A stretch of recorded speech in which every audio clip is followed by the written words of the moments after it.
Hi, I'm Katie, and today we're going to be reviewing The Rithmatist by Brandon Sanderson. Now, apparently this says this is his first YA book, which was kind of odd for me when I read it, because I kind of always thought that he wrote YA, except for maybe Elantris and The Way of Kings, but I pretty much, I could have swore up and down that Mistborn series was YA, but whatever. So, Ladybug. Anyway. So, this is his first YA series. It's kind of steampunk, gearpunk-like. And, of course, if anybody has read Brandon Sanderson, you know that you're automatically going to get a good read. So I was, like, super excited to read it.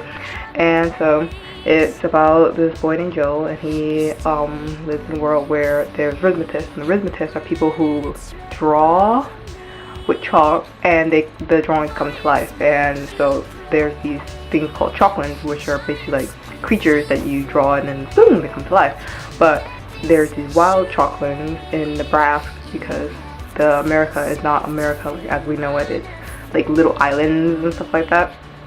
So the island of Nebraska, it has wild chalklands coming out, and they're killing people and stuff like that. So the Rithmatists are like trained to become warriors to be able to fight the wild chalklands with their own chalklands. So it's pretty cool.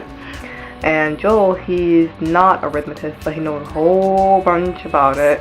And then there's some mysterious kidnappings at the school, and people may or may not be dead.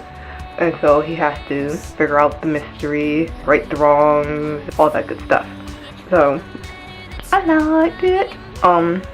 With Brandon Sanderson, it's like I read all his books like since the beginning. As soon as Elantris came out, like, basically like a few months after it came out, I was reading it, and I've been a fan of his ever since.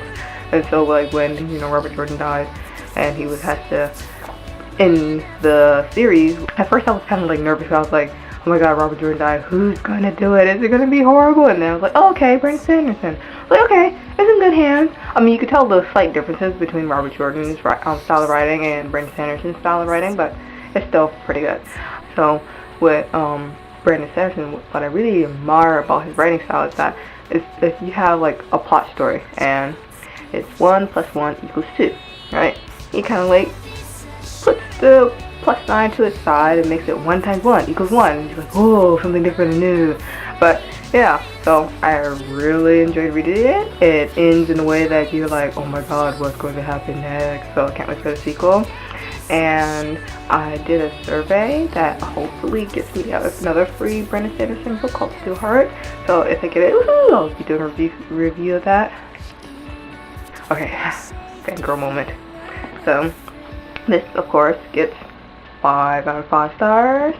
And if you like steampunk, I suggest you read it. If you like Brandon Sanderson, I suggest you read it. If you like fantasy, read it. Sci-fi, read it. Books in general, read it.